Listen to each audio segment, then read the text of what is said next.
नमस्कार, आप देख रहे हैं आवाज। मैं हूं वीना सिंह।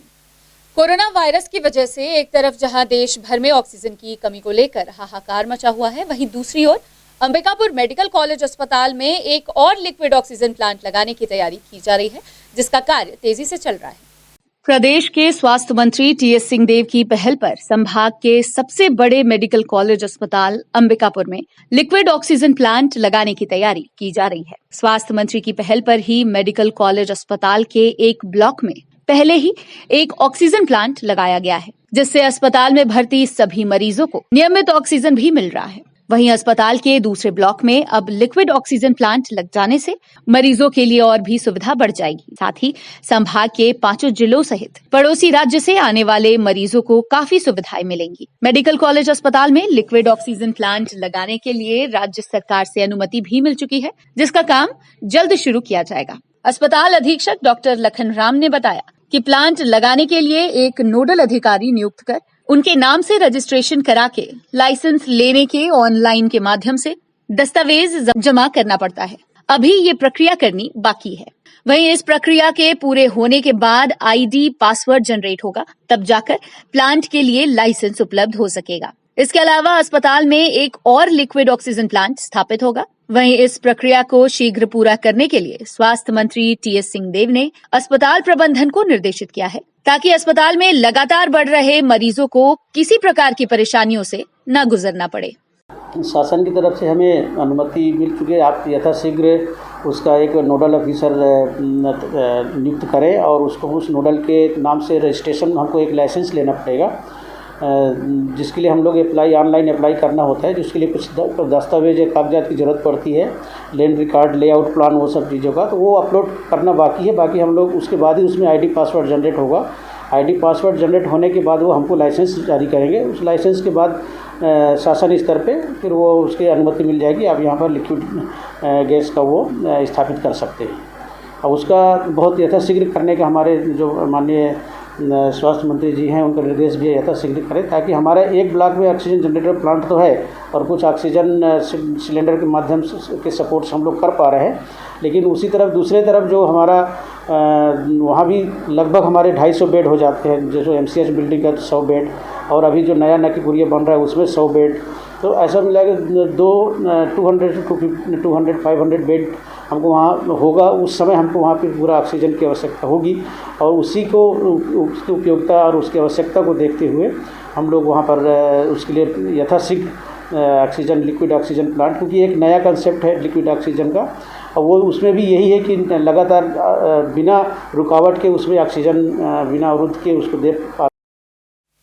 छत्तीसगढ़ में बढ़ते कोरोना संक्रमण को देखते हुए सूबे की सरकार ने एक बड़ा निर्णय लिया है। अब संभावित मरीजों को जांच रिपोर्ट आने से पहले दवाइयों का डोज दे दिया जाएगा, ताकि कोरोना के दुष्प्रभाव से मरीज बच सके। इसकी तैयारी सरगुजा जिले में भी जोरों शोरों से चल रही है। अब कोरोना से संक्रमित संभावित मरीजों को उपचार के लिए जांच रिपोर्ट का इंतजार नहीं करना पड़ेगा। जांच रिपोर्ट आने से पहले संभावित मरीजों को दवाइयों का डोज दे दिया जाएगा। स्वास्थ्य एवं परिवार कल्याण विभाग ने आदेश जारी कर संभावित मरीजों को दवाइयों के वितरण के लिए सभी मेडिकल कॉलेज अस्पताल एवं जिला स्वास्थ्य अधिकारियों को निर्देश दिया है। दरअसल यह निर्णय इसलिए लिया गया कि लगातार प्रदेश में कोरोना संक्रमित मरीजों की संख्या में इजाफा हो रहा है। वहीं जांच केंद्रों में संभावित मरीजों की जांच कराने के लिए कतार लगी हुई है, जिस वजह से वायरोलॉजी लैब पर भी दबाव बढ़ रहा है। बाहर से अधिक जांच के लिए सैंपल्स आने की वजह से संभावित मरीजों को रिपोर्ट भी देरी से मिल रही है। ऐसे में कई मरीज रिपोर्ट आने से पहले गंभीर स्थिति में पहुंचने लगते हैं, जबकि मरीजों पर संक्रमण का प्रभाव भी बढ़ने लगता है। वहीं मरीजों पर पड़ने वाले संक्रमण के प्रभाव को कम करने के लिए अब संभावित मरीजों को जांच रिपोर्ट आने से पहले कोरोना इलाज में उपयोग होने वाली दवाइयों का वितरण किया जाएगा, जिसकी तैयारी सरगुजा जिले में भी जोरों शोरों से चल रही है। स्वास्थ्य विभाग के द्वारा संभावित दवाइयों का पैकेट बनाकर तैयार किया जा रहा है। दवाइयां जिले के सभी स्वास्थ्य केंद्रों में आसानी से संभावित मरीजों के लिए उपलब्ध होंगी।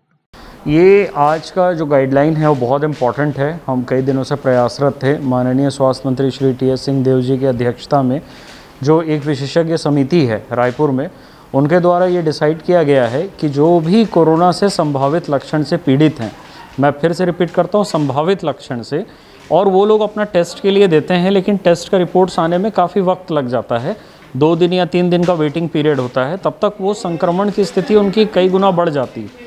उससे बचने के लिए हम पहले से ही अंबिकापुर सरगुजा ज़िले में प्रयासरत हैं और अभी भी कर रहे हैं। अब वो शासन के स्तर पे भी वो गाइडलाइन जारी हो गया कि तत्काल आप डॉक्सीसाइक्लिन का कैप्सूल, आइवरमेक्टिन, विटामिन सी और जिंक का सेवन तत्काल चालू करें, और अगर बुखार है तो पैरासीटामोल भी, ताकि आपके संक्रमण जो है वहीं पर रुक जाए, कम हो जाए, और जब आपका रिपोर्ट है तब आप फुल ब्लोन उसका पूरा क्या कहते हैं इलाज करा सकते हैं। जी देखिए, ये पिछले साल से ये कार्रवाई चल रही है। हम लोग दवाइयों को हमारे मितानिन, हमारे आंगनबाड़ी कार्यकर्ता, हमारे कॉन्टैक्ट ट्रेसिंग टीम, हमारे लगभग 10 केंद्रों में, हमारे शहरी स्वास्थ्य सुविधा केंद्रों में बंट रहा है ये दवाइयाँ लगातार। मैं आपको बता दूं कि इन पैकेट्स का दवाई का वितरण इसलिए किया गया था कि किसी को भी अगर लगता है कि मुझे सर्दी खांसी बुखार है और मुझे ऐसा हो सकता है कि मैं कोरोना पीड़ित हो सकता हूं, तो आप बिना किसी चीज़ को सोचे सबसे पहले खुद को आइसोलेट करें, अपने और अपने परिजनों की सुरक्षा के लिए खुद को अलग करें और तत्काल इस किट का सेवन चालू करें।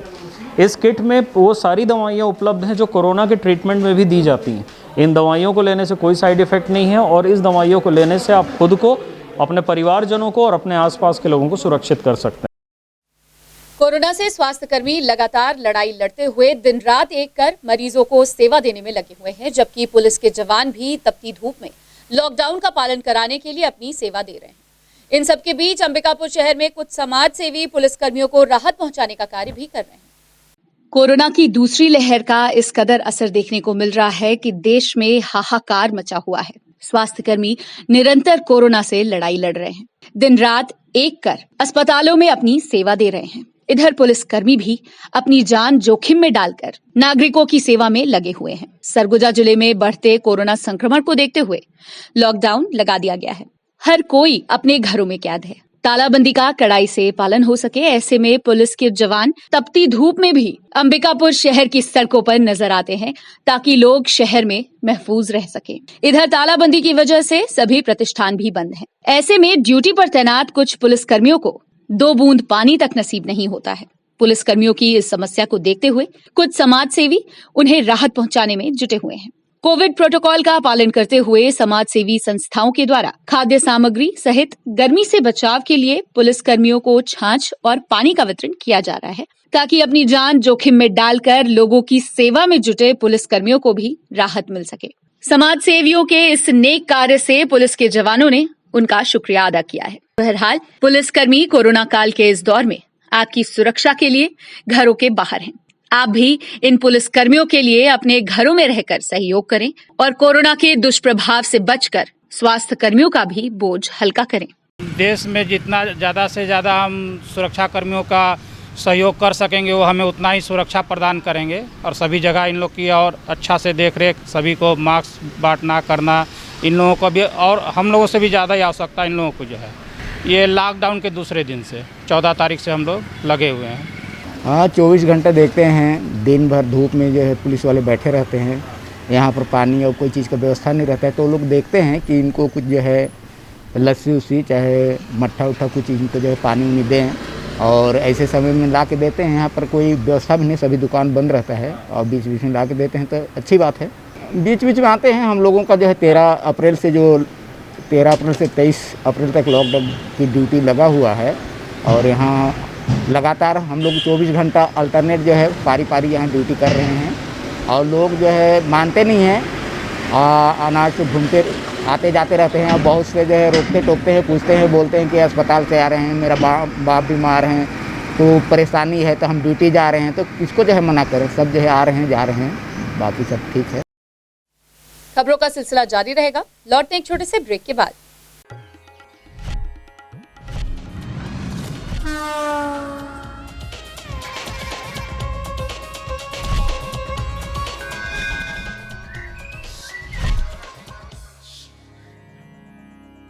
वीएम इंटरनेट सर्विस शहर का सबसे सस्ता high speed fibre internet service. 100 MBPS मात्र 700 रुपए में विद टैग। तो चाहे वर्क फ्रॉम होम हो या ऑनलाइन क्लास, याद रखें वीएम इंटरनेट सर्विस। अधिक जानकारी के लिए संपर्क करें Vande Mahamaya cable network. VM internet service, Alaknanda complex, प्रथम तल, अग्रसेन चौक, Ambikapur Surguja. Mobile number 9111785555 7440765555।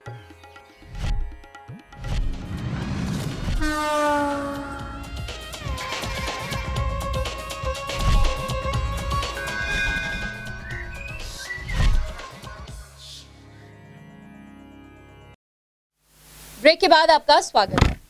Corona महामारी से निपटने के लिए एक तरफ जहां अंबिकापुर मेडिकल कॉलेज अस्पताल प्रबंधन संसाधनों एवं सुविधाओं को बढ़ाने में जुटा हुआ है, वहीं स्टाफ की कमी की वजह से अस्पताल प्रबंधन को दोहरी मार झेलनी पड़ रही है। अस्पताल प्रबंधन ने नगर निगम से 45 सफाई कर्मचारियों की मांग की है, जबकि संचालनालय को पत्र लिखकर 20 जूनियर डॉक्टर्स की मांग प्रबंधन द्वारा की गई है। अंबिकापुर मेडिकल कॉलेज अस्पताल में कोविड महामारी से निपटने के लिए सुविधाएं बढ़ाई जा रही हैं। लगातार मरीजों की संख्या को देखते हुए 130 बिस्तर वाले नए कोविड वार्ड की शुरुआत की गई है। इनमें 20 आईसीसी बेड भी शामिल हैं। स्वास्थ्य विभाग कोरोना की दूसरी लहर से निपटने के लिए हर संभव प्रयास कर रहा है। हर दिन स्वास्थ्य विभाग के सामने एक नई चुनौती खड़ी हो रही है। कोविड महामारी पर नियंत्रण पाने के लिए एक तरफ जहां मेडिकल कॉलेज अस्पताल प्रबंधन नए कोविड वार्ड की शुरुआत कर रहा है, वहीं दूसरी ओर कर्मचारियों की कमी को लेकर समस्या खड़ी हो गई है। अब तक मेडिकल कॉलेज अस्पताल में 100 बेड का कोविड वार्ड संचालित हो रहा था। 100 बेड के कोविड वार्ड में पर्याप्त मात्रा में चिकित्सक, स्टाफ नर्स सहित सफाई कर्मचारी अपनी सेवा दे रहे थे, लेकिन बढ़ते संक्रमण के बीच मेडिकल कॉलेज अस्पताल प्रबंधन ने पुराने भवन को कोविड अस्पताल में परिवर्तित कर दिया है। ऐसे में इस अस्पताल के संचालन के लिए अतिरिक्त चिकित्सक, स्टाफ नर्स सहित सफाई कर्मचारियों की आवश्यकता पड़ेगी। तब जाकर नए कोविड अस्पताल का संचालन सुचारू रूप से हो सकेगा, जिसे देखते हुए मेडिकल कॉलेज अस्पताल प्रबंधन ने नगर निगम से 45 सफाई कर्मचारियों की मांग की है, जहां नगर निगम ने जल्द से जल्द कोविड अस्पताल के लिए सफाई कर्मचारी उपलब्ध करवाने का आश्वासन दिया है। इसके अलावा अस्पताल प्रबंधन ने 20 जूनियर डॉक्टर्स की मांग संचालनालय को पत्र लिखकर की है। वहीं मेडिकल कॉलेज के डीन आर मूर्ति का कहना है कि कोविड वार्ड के लिए स्टाफ नर्सों की नियुक्ति कर ली गई है। जल्द ही उन्हें ट्रेनिंग देकर कोविड में सेवा देने के लिए भेजा जाएगा। वहीं डीन डॉक्टर आर मूर्ति का कहना है कि स्टाफ की कमी की वजह से स्वास्थ्य कर्मियों को दोहरी मार झेलनी पड़ रही है। बावजूद इसके लोगों को सेवा देने के लिए स्वास्थ्य कर्मी दिन रात डटे हुए हैं। हाँ, कोविड वार्ड सामान्य और आईसीयू के युक्त प्रारंभ हो जाने के बाद अब स्टाफ की आवश्यकता बहुत हमारे सामने है। इस हेतु 45 सफाई कर्मियों की मांग सूची हमने नगर निगम कमिश्नर साहब को भेज दी है और उनने भी प्राथमिकता के आधार पर उपलब्ध करवाने की बात कही है। और इसी प्रकार ड्यूटी करने के लिए कोविड वार्ड के अंदर और आईसीयू में लगभग 20 जूनियर डॉक्टरों की मांग भी पत्र भी 3-4 दिन पहले उच्चाधिकारियों को और संचालनालय को भेज दी गई है। एवं इसी प्रकार जो नर्सेस हैं उनकी तो नियुक्ति हो गई है, वे भी बहुत तेज़ी से अपने काम पे उपस्थित हो रही हैं। उनका भी मेडिकल होकर, उनकी भी ट्रेनिंग होकर हम जल्दी से जल्दी उनकी भी ड्यूटी सुनिश्चित करवाना चाहते हैं। इस प्रकार ये नए वार्डों में भी हम कल से ही आईसीयू खोले और उसमें भी नए मरीज भर्ती करके उन्हें इलाज उपलब्ध कराना प्रारंभ कर दिया गया है। तो हमारा प्रयास है कि हम जल्दी से जल्दी सारे जैसे ह्यूमन रिसोर्स हमारे आ जाते हैं तो हम और तेज़ी से और प्राथमिकता के आधार पे इलाज मुहैया करा पाएंगे। नहीं, स्टाफ की कमी होने से जो हैं उन्हीं पे दोहरा तिहरा भार पड़ रहा है, चाहे नर्सिंग हो, चाहे जूनियर डॉक्टर हो, चाहे कोविड की ड्यूटी हो, चाहे दवाई देने का समय हो। लेकिन इन सब की तमाम समस्याओं के बावजूद भी कहीं भी किसी को इलाज के लिए मना नहीं किया गया है। और जो उपलब्ध संसाधन है, चाहे मानव संसाधन हो या सुविधाएं की हो, उन्हीं के माध्यम से बेहतर इलाज उपलब्ध कराया जा रहा है। अंबिकापुर शहर में कई ऐसे इलाके हैं जहां सरकारी जमीन पर कब्जाधारियों द्वारा अवैध कब्जा कर भवन निर्माण किया गया है। वहीं अवैध निर्माण के खिलाफ निगम अमला आए दिन कार्यवाही कर रहा है। इसी कड़ी में नगर निगम की टीम गुरुवार को अवैध कब्जे के खिलाफ कार्यवाही करने ट्रांसपोर्ट नगर पहुंची थी। इस दौरान निगम की टीम ने अवैध निर्माण पर जेसीबी चलाकर कब्जा हटा दिया। अंबिकापुर शहर में कब्जाधारियों के हौसले बुलंद हैं। निगम क्षेत्र में कई ऐसे इलाके हैं जहां कब्जाधारियों द्वारा अवैध कब्जा कर भवन का निर्माण किया गया है, जबकि निगम अमला आए दिन अवैध कब्जे के खिलाफ कार्यवाही कर रहा है। बावजूद इसके अवैध कब्जे का कारोबार कम होने का नाम नहीं ले रहा है। इसी कड़ी में एक और मामला सामने आया है जहां ट्रांसपोर्ट नगर में निगम की 17 एकड़ जमीन पर कुछ कब्जाधारियों ने कब्जा कर भवन का निर्माण किया है। वहीं इस मामले की जानकारी जब नगर निगम को लगी तो गुरुवार को निगम अमला कब्जा खाली करवाने मौके पर पहुंचा था।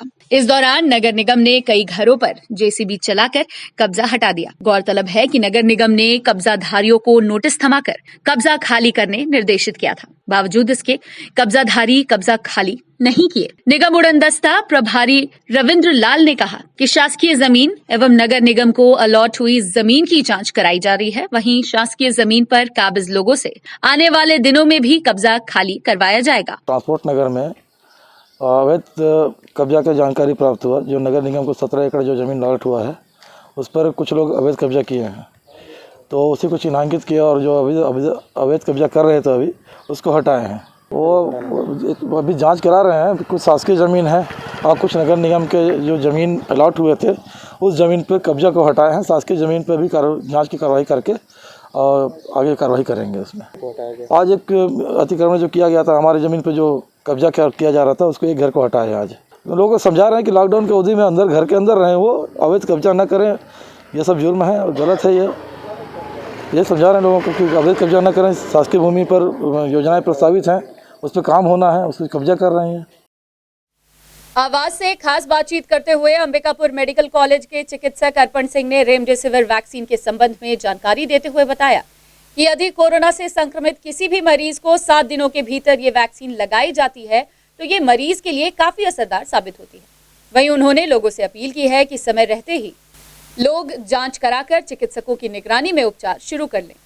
कोरोना संक्रमण दुनिया भर में कोहराम मचा रहा है। कोविड-19 के खौफ से सभी चिंतित हैं। संक्रमण से बचने के लिए गाइडलाइंस जारी की गई हैं। गाइडलाइंस का पालन कर संक्रमण के फैलाव को काफी हद तक रोका जा सकता है, लेकिन लोग गाइडलाइंस का पालन करने के बजाय लापरवाही बरतने में लगे हुए हैं, जिसका नतीजा सामने है। रोजाना संक्रमित मरीजों की संख्या में इजाफा हो रहा है, जबकि मौत के आंकड़े भी तेजी से बढ़ रहे हैं। इधर कोरोना संक्रमित मरीजों के उपचार के लिए रेमडेसिविर दवाई को लेकर लोगों में काफी होड़ मची है, जिसे लेने के लिए प्रदेश के कई जगहों पर लोगों की भीड़ देखने को मिल रही है। वहीं हमने जब अंबिकापुर मेडिकल कॉलेज के चिकित्सक अर्पण सिंह से रेमडेसिविर वैक्सीन के उपयोग एवं प्रभाव के बारे में पूछा तो उन्होंने बताया कि रेमडेसिविर वैक्सीन कोविड संक्रमित गंभीर मरीजों को यदि संक्रमित होने के 7 दिनों के भीतर लगाई जाती है तो मरीज के लिए यह काफी असरदार साबित होती है। वहीं उन्होंने कहा कि संक्रमण के पहचान के लिए लोगों को समय रहते जांच करा लेना चाहिए। इसके अलावा चिकित्सक अर्पण सिंह ने नागरिकों को सलाह दी है कि यदि जरा भी लक्षण नजर आए तो घरों में रहकर खुद इलाज न करें। शुरुआत के 5 से 6 दिन स्वास्थ्य विभाग द्वारा बताई गई दवाइयों का सेवन करें, जो आसानी से सभी जगह पर उपलब्ध हैं।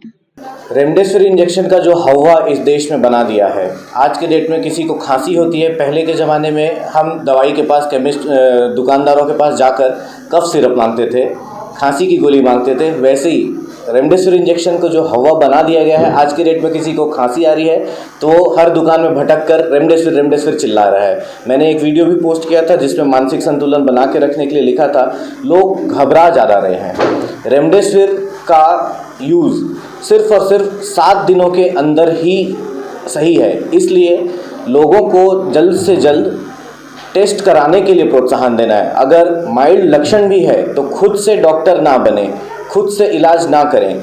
4 दिन 5 दिन आप लोग एजिथ्रोमाइसिन, डॉक्सीसाइक्लिन, आइवरमेक्टिन, ये सब इजी से उपलब्ध होने वाली दवाइयाँ हैं। जैसे आइवरमेक्टिन का उपयोग पहले के समय में हम पेट के कीड़े साफ करने के लिए यूज़ करते थे, जिसको डीवॉर्मिंग बोलते हैं।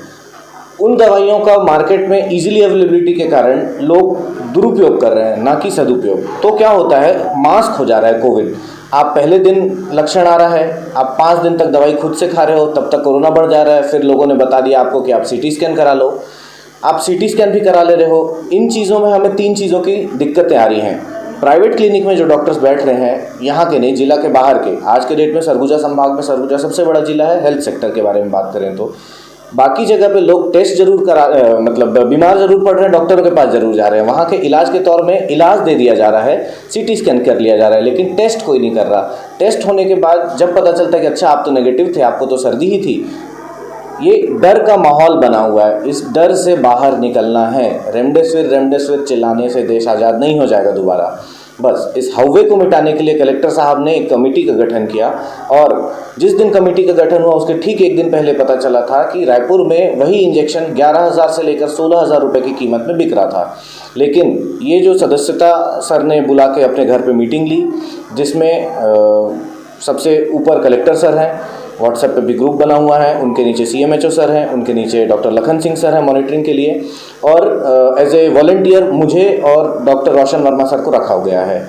हमारे पास 5 शिक्षा विभाग के अधिकारियों को दिया गया है जो 5 प्राइवेट हॉस्पिटल चल रहे हैं। उनका डेली दिन में 3 बार लिस्ट बनता है कि आपके पास टोटल नंबर ऑफ बेड्स कितने हैं, टोटल वेंटिलेटर कितने खाली हैं, टोटल ऑक्सीजन बेड्स कितने खाली हैं या जनरल बेड्स कितने खाली हैं।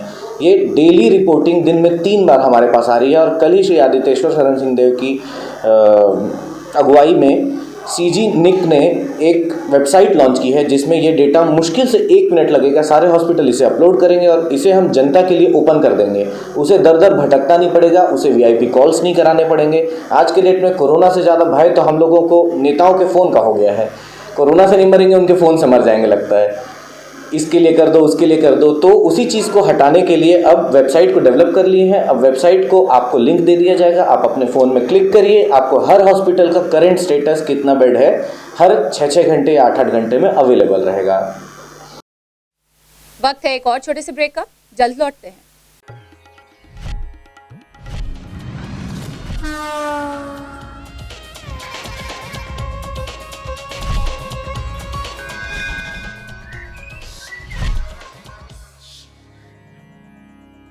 VM इंटरनेट सर्विस शहर का सबसे सस्ता high speed fibre internet service 100 Mbps मात्र 700 रुपए में विद टैग। तो चाहे वर्क फ्रॉम होम हो या ऑनलाइन क्लास, याद रखें VM इंटरनेट सर्विस। अधिक जानकारी के लिए संपर्क करें Vande Mahamaya cable network. VM internet service, Alaknanda complex, प्रथम तल, अग्रसेन चौक, Ambikapur, Surguja. Mobile number 9111785555 7440765555।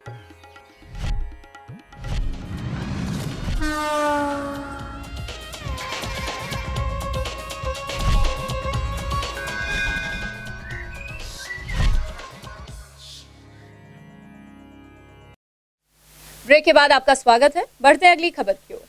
Ambikapur medical college अस्पताल के कोविड वार्ड से लगातार अव्यवस्थाओं की तस्वीर सामने आने के बाद व्यवस्थाओं को सुधारने के लिए जिला प्रशासन खुद CCTV कैमरे के माध्यम से अस्पताल की निगरानी करेगा।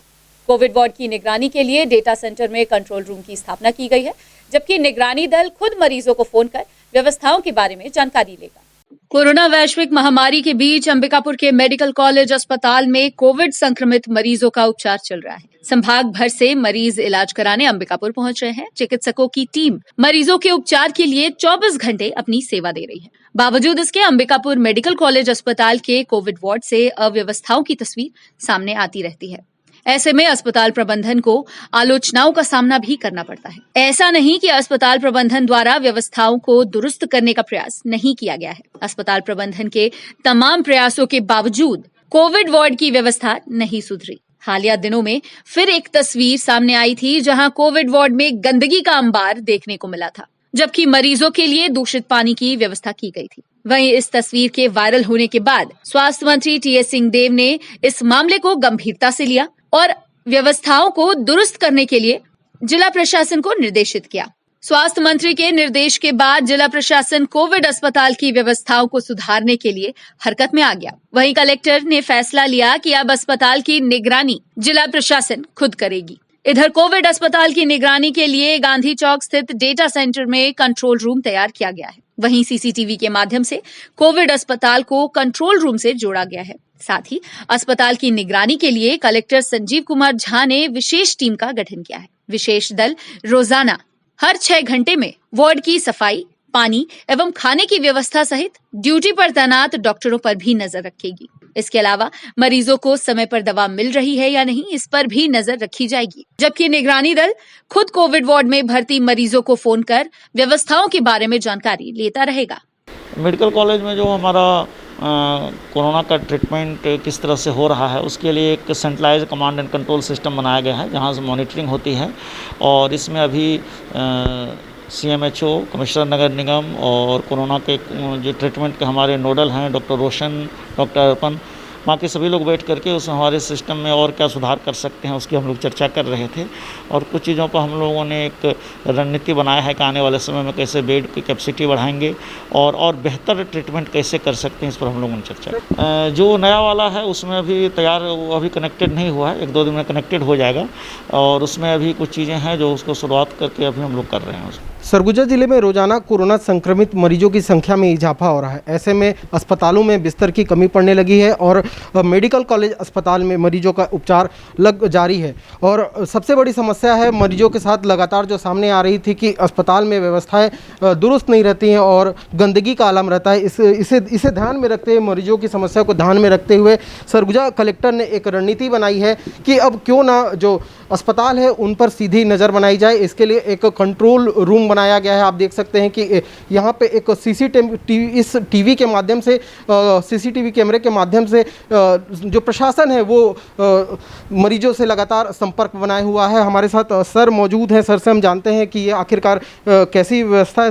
सर, आज ये नया शुरुआत हुई है अंबिकापुर में, क्या व्यवस्था है? यहाँ पे एक कमांड एंड कंट्रोल सेंटर के रूप में डेवलप किया गया है और यहाँ पे जो मेडिकल कॉलेज है, हॉस्पिटल है, उसका पूरा सीसीटीवी कैमरे से उसकी निगरानी की जा रही है। इसके अलावा 3 शिफ्ट में हमारे एक शिफ्ट में 3-3 लोग लगे हुए हैं। यहाँ पे 2 नंबर्स रखे गए हैं। उस नंबर के से दिन में 4 बार हॉस्पिटल में फ़ोन किया जाता है, फ़ोन करके, और उसके 6-7 पॉइंट है जैसे कि सफाई का हुआ, ब्रेकफास्ट का हुआ, ड्रिंकिंग वाटर का हुआ, आपकी टॉयलेट क्लीनिंग का हुआ, डॉक्टर्स विजिट, नर्स विजिट और बाकी अन्य कोई समस्या है तो इसके बारे में अपने स्टाफ से फीडबैक लिया जाता है। और इसके साथ ही साथ जो पेशेंट वहाँ पे हैं तो रैंडमली 8 से 10 पेशेंट को कॉल करके और उससे भी फीडबैक लिया जा रहा है कि इन सारे पॉइंट्स पे सारी कुछ चीज़ें अच्छे तरीके से हो रही है या नहीं हो रही हैं। सर, ये जो नई व्यवस्था शुरू हुई है, प्रशासन नज़र बनाए हुए है मेडिकल कॉलेज में, अब जो समस्या है वो कम होगी? बिल्कुल समस्याएं कम हो रही हैं। ये व्यवस्था जो चालू हुए 3 से 4 दिन हो गए। 3-4 दिन पहले भी हम लोगों के यहाँ जो भी प्रशासनिक अधिकारी हैं वो उनके पास किसी न किसी का मेडिकल कॉलेज की व्यवस्था को लेके कॉल आ ही जाता था, चाहे कभी वो ड्रिंकिंग वाटर की शिकायत हो, कभी वो आपका ब्रेकफास्ट का शिकायत हो या डॉक्टर्स की शिकायत हो। बट अभी 3 से 4 दिनों में मेरे पास किसी भी आदमी का कोई ऐसा कॉल नहीं आया है कि पानी नहीं पहुंचा है या खाना नहीं पहुंचा है या डॉक्टर देखने के लिए नहीं आ रहे हैं या कोई अटेंडेंट मेरे पास नहीं आया है, नर्सिंग स्टाफ नहीं आया है। तो सारी चीज़ों की डे टू डे बेसिस पे और आवर टू आवर बेसिस पे हमारे द्वारा मॉनिटरिंग की जा रही है ताकि इस समय में जो भी मरीजों का केयर है वो अच्छे से किया जा सके और उनको बेहतर सर्विस प्रोवाइड की जा सके। निगम आयुक्त प्रभाकर पांडे जिनका कहना है कि अब प्रशासन की नज़र बनी हुई है, मेडिकल कॉलेज अस्पताल में जो व्यवस्थाएं हैं वो भी सुधर रही है। बहरहाल आवाज़ आपसे अपील करता है कि आप मास्क लगाएं और 2 गज की दूरी का पालन करें ताकि मेडिकल कॉलेज के कोविड अस्पताल में आपको जाना ना पड़े। आकाश के साथ सुमित सिंह, आवाज़, अंबिकापुर। अंबिकापुर का जिला आयुर्वेदिक अस्पताल भगवान भरोसे संचालित हो रहा है। अस्पताल के चिकित्सक सहित स्वास्थ्य कर्मचारी ड्यूटी समय से नदारद रहते हैं। इस मामले के सामने आने के बाद सरगुजा कलेक्टर ने जांच कर कार्यवाही की बात कही है। एक तरफ पूरी दुनिया कोरोना महामारी के संकट में अस्पताल और डॉक्टरों के भरोसे टिकी है, लेकिन अंबिकापुर शहर के गंगापुर स्थित जिला आयुर्वेदिक अस्पताल के डॉक्टर और स्वास्थ्य कर्मचारी अस्पताल से अक्सर नदारद रहते हैं। इसका खुलासा तब हुआ जब कोरोना के बढ़ते संक्रमण को देखते हुए आयुर्वेदिक अस्पताल को कोविड अस्पताल बनाने के उद्देश्य से मेडिकल कॉलेज के अधिकारी, डॉक्टर सहित कांग्रेस के जनप्रतिनिधि अस्पताल परिसर का मुआयना करने पहुंचे थे। इस दौरान आयुर्वेदिक अस्पताल परिसर में अस्पताल खुलने, बंद होने और डॉक्टरों के संबंध में न कोई लिखित जानकारी पाई गई और न ही किसी का फोन नंबर लिखा हुआ था। जानकारी लेने पर पता चला कि इस अस्पताल में कुल 18 डॉक्टर सहित स्वास्थ्य कर्मचारी पदस्थ हैं, लेकिन मौके पर महज 4 स्वास्थ्यकर्मी मौजूद मिले। इस बात से नाराज श्रम कल्याण बोर्ड के अध्यक्ष शफी अहमद ने आयुर्वेदिक विशेषज्ञ अधिकारी दीपक जायसवाल को जमकर फटकार लगाई। यही नहीं, अस्पताल से नदारद कर्मचारियों के खिलाफ कार्यवाही करने की बात श्रम कल्याण बोर्ड के अध्यक्ष ने कही है। वहीं इस मामले में सफाई देते हुए डॉक्टर दीपक जायसवाल ने कहा कि ओपीडी समय समाप्त होने के बाद स्वास्थ्य कर्मचारी घर गए हैं, जबकि उन्होंने अस्पताल परिसर की अव्यवस्था का ठिकरा जिला आयुर्वेदिक अधिकारी के मत्थे फोड़ा और अपना पल्ला झाड़ लिया। इस मामले में सरगुजा कलेक्टर ने जांच कर कार्यवाही का आश्वासन दिया है। यहाँ देखने को मिली है कि जैसे जहाँ पे बता रहे हैं, जैसे यहाँ के कर्मचारियों के द्वारा भी बताया गया कि 18 वर्कर हैं यहाँ पे, जो स्टाफ की संख्या है, जो स्टाफ का जो सेटअप है, जैसा वो बता रहे हैं कि 18 का सेटअप है। अब 18 है तो 18 में 3-4 ही यहाँ दिखाई दे रहे हैं, शेष यहाँ दिखाई दे नहीं रहे हैं। तो ये भी काफ़ी आपत्तिजनक है। जिला प्रशासन के जो मुखिया हैं, कलेक्टर, उनसे भी हम लोग आग्रह करेंगे कि उनको शोकाज नोटिस दें और ऐसे विषम परिस्थिति में यदि अपनी जिम्मेदारियों के प्रति जो जिम्मेदार नहीं हैं, उनके खिलाफ जो भी नियमानुसार कार्रवाई बनती है, तत्काल उसके खिलाफ कार्रवाई करें। अब इस समय टाइम नहीं है, इस समय ओपीडी बंद हो गया। ये हमारे जिला की दवाइयाँ हैं, जिला अधिकारी के कार्यालय की हैं, हमारी नहीं। ये जिला अधिकारी का है, जिला अधिकारी द्विवेदी सर। अब ये उसके बारे में वो बता पाएंगे। हॉस्पिटल में अभी जो रूटीन फंक्शंस हैं वो भी बंद थे। उनका जो पंचकर्म वगैरह ये सब होता है, कोरोना के कारण बंद थे। तो हमारे पास रिटर्न में कंप्लेंट किया है, एक विजिट करने वाली टीम गई थी, तो उन्होंने कंप्लेंट किया है कि वहाँ पर नदारत थे। इसको देख लेना होगा कि किनकी ड्यूटी थी। इनको मैं जिला आयुर्वेद अधिकारी से बात करूँगा और ये जो हमारे पास लेटर आया है कंप्लेंट का, उसको उनको फॉरवर्ड करके उनका। बुलेटिन में फिलहाल सिर्फ इतना ही। शहर से जुड़ी खबरों के लिए देखते रहिए आवाज। इस न्यूज के स्पॉन्सर हैं वीएम इंटरनेट, अलकनंदा कॉम्प्लेक्स, प्रथम तल, अग्रसेन चौक, अंबिकापुर, सरगुजा, छत्तीसगढ़।